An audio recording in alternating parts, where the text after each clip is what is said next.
नमस्कार, KP news 24/7 में आपका स्वागत है। मैं हूं पूजा आपके साथ। आइए सबसे पहले देखते हैं मुख्य समाचार। बीदर में ट्रैफिक पुलिस की ओर से रास्ता सुरक्षा अभियान के तहत वाहन चालकों को सीट बेल्ट और हेलमेट पहनने के संबंध में किया गया जागरूक। कर्नाटक सरकार ने नहर का नाम फली नरीमन के नाम पर रखने की बनाई है योजना। 90% लोगों को रोजगार नहीं, ये एक ऐसा राम राज्य है। राहुल गांधी ने कानपुर में साधा मोदी सरकार पर निशाना। ममता जी के नेतृत्व में बंगाल कानून रहित हो गया है, संदेश खाली मामले पर बोले रविशंकर प्रसाद। हरियाणा सरकार शंभू और खन्नौरी बॉर्डर पर किसानों के प्रदर्शन के मामले में हाईकोर्ट पहुंची।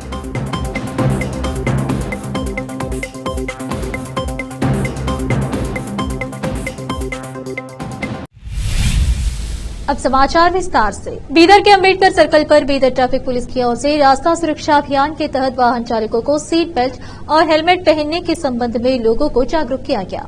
इस अभियान के तहत ट्रैफिक पुलिस कर्मचारियों ने हेलमेट पहने हुए वाहन चालकों को गुलाब का फूल देकर उनकी प्रशंसा की और जिन्होंने हेलमेट नहीं पहना उन्हें चालान दिए गए और उन्हें टू व्हीलर चलाते समय हेलमेट पहनने, कार और दूसरे वाहन चलाते समय सीट बेल्ट बांधने की सलाह दी।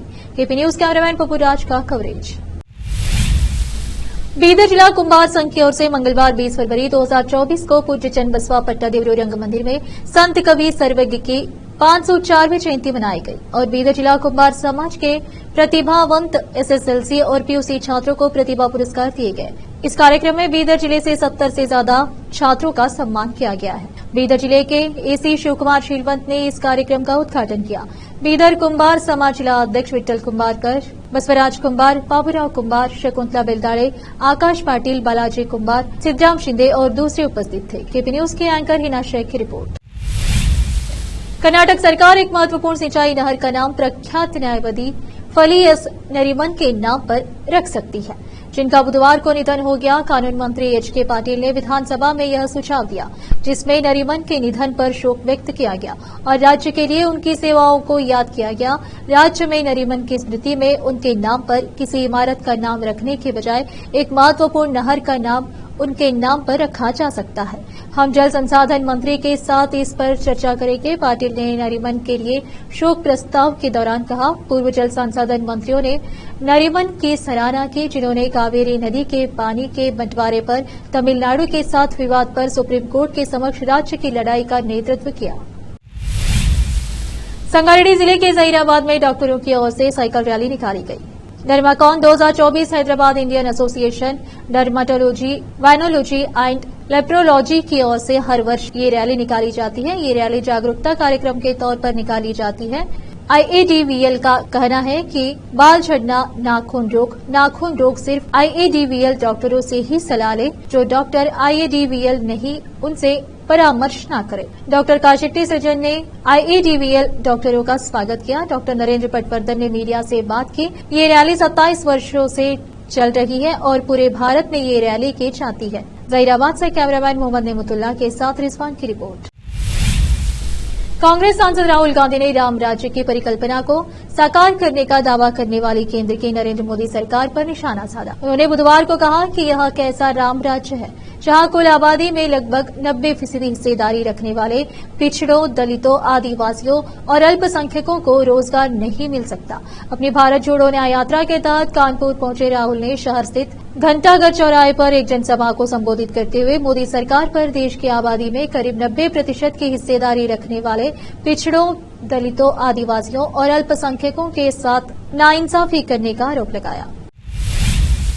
अब फिलहाल लेते एक छोटा सा ब्रेक।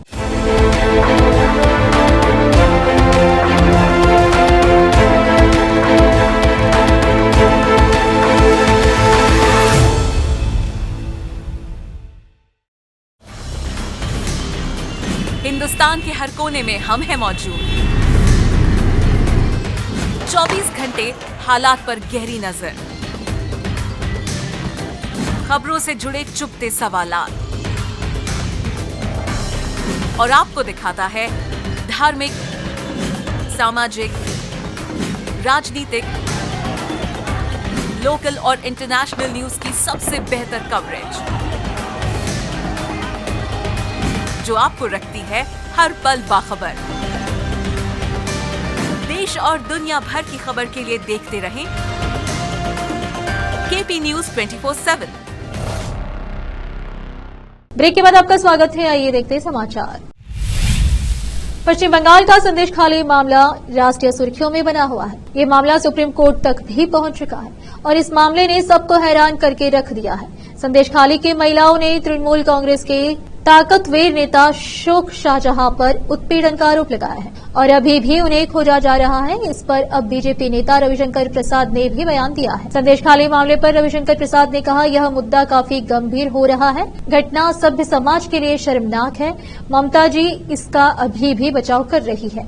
शुभेंदु अधिकारी कोर्ट के आदेश पर संदेश खाली गए और महिलाओं ने रो रो कर उनके सामने अपनी बात रखी, लेकिन ममता जी इस मामले पर क्या और क्यों छुपा रही है। शंभू और खन्नौरी बॉर्डर पर किसानों के प्रदर्शन के मामले में हरियाणा सरकार पहुंची हाईकोर्ट। ट्रैक्टर ट्रैली इकट्ठा न करने की अपील की। जानकारी के मुताबिक किसानों द्वारा बॉर्डर पर मॉडिफाइड ट्रैक्टर ट्रॉली इकट्ठा किया जा रहा था। ऐसे में हरियाणा सरकार ने इसे इस्तेमाल न करने का आह्वान किया है। साथ ही साथ हरियाणा सरकार ने बॉर्डर पर जाम न लगाने की अपील भी की है। दिल्ली की सीमाओं पर पिछले काफी दिनों से डटे किसान आज एक बार फिर से राजधानी में कूच की कोशिश कर रहे हैं। इस बीच पुलिस और सुरक्षा बल पूरी तरह से अलर्ट मोड पर है। हरियाणा पंजाब के शंभू बॉर्डर पर मौजूद किसानों को आगे बढ़ने से रोकने के लिए पुलिस ने आज एक बार फिर से आंसू गैस के गोले दागे। ड्रोन के जरिए किसानों पर आंसू गैस के गोले दागे गए। पुलिस की तरफ से आंसू गैस के गोले दागने के बाद वहां भगदड़ मच गई। बिहार के मुख्यमंत्री नीतीश कुमार बुधवार को विधानसभा में विपक्षी सदस्यों द्वारा उनके खिलाफ मुर्दाबाद के नारे लगाए जाने पर भड़क गए। बिहार विधानसभा में आज की कार्यवाही शुरू होने के 30 मिनट के भीतर ही विपक्ष ने एक भाजपा विधायक द्वारा मंगलवार को कथित तौर पर असंसदीय शब्दों का प्रयोग किए जाने के मुद्दे पर उनसे माफी की मांग करते हुए हंगामा करना शुरू कर दिया।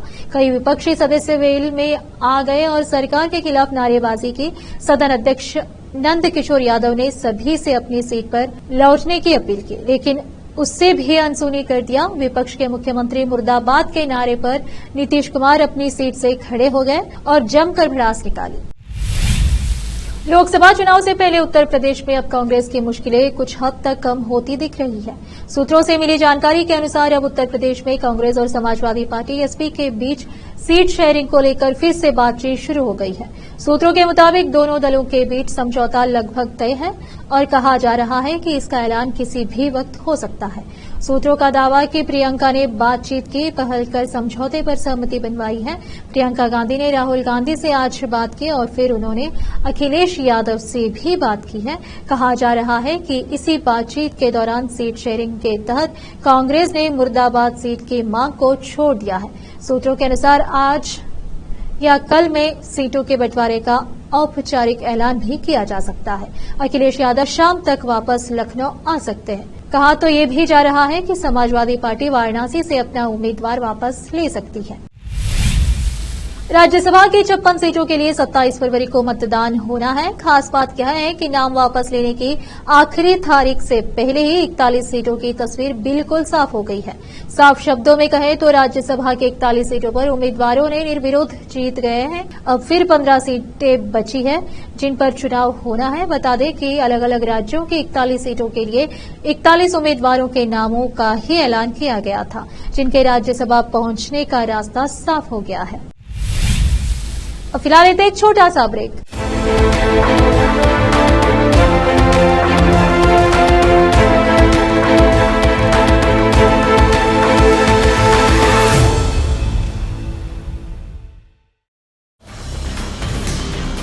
हिंदुस्तान के हर कोने में हम हैं मौजूद।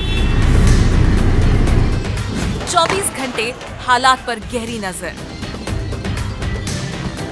खबरों से जुड़े चुपते सवालात और आपको दिखाता है धार्मिक, सामाजिक, राजनीतिक, लोकल और इंटरनेशनल न्यूज की सबसे बेहतर कवरेज, जो आपको रखती है हर पल बाखबर। देश और दुनिया भर की खबर के लिए देखते रहें केपी न्यूज 24/7। ब्रेक के बाद आपका स्वागत है। आइए देखते हैं समाचार। राष्ट्रीय जनता दल के नेता तेजस्वी यादव मंगलवार को बिहार के सीतामढ़ी में एक कार्यक्रम में शामिल होने पहुंचे थे। यहां अचानक ही मंच टूट गया और फिर तेजस्वी प्रताप यादव बस पर चढ़ गए।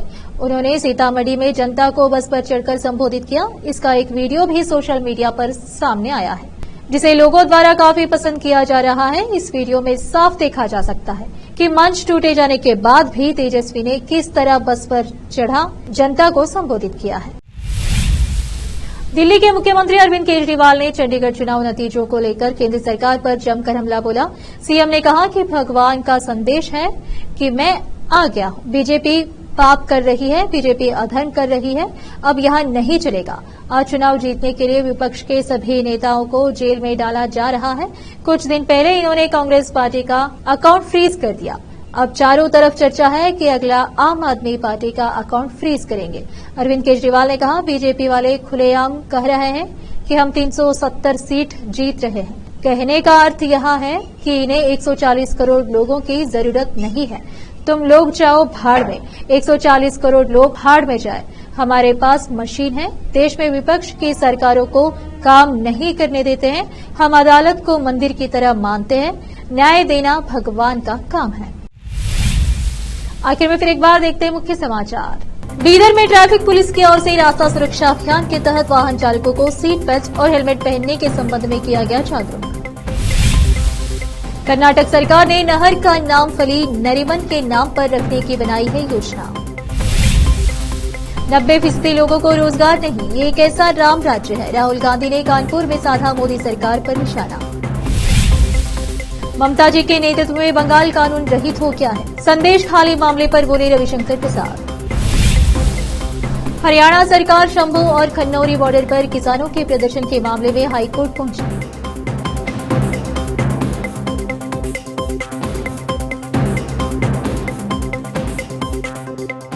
केपी न्यूज में इतना ही। देश प्रदेश के समाचारों के लिए देखते रहिए केपी न्यूज 24/7। धन्यवाद।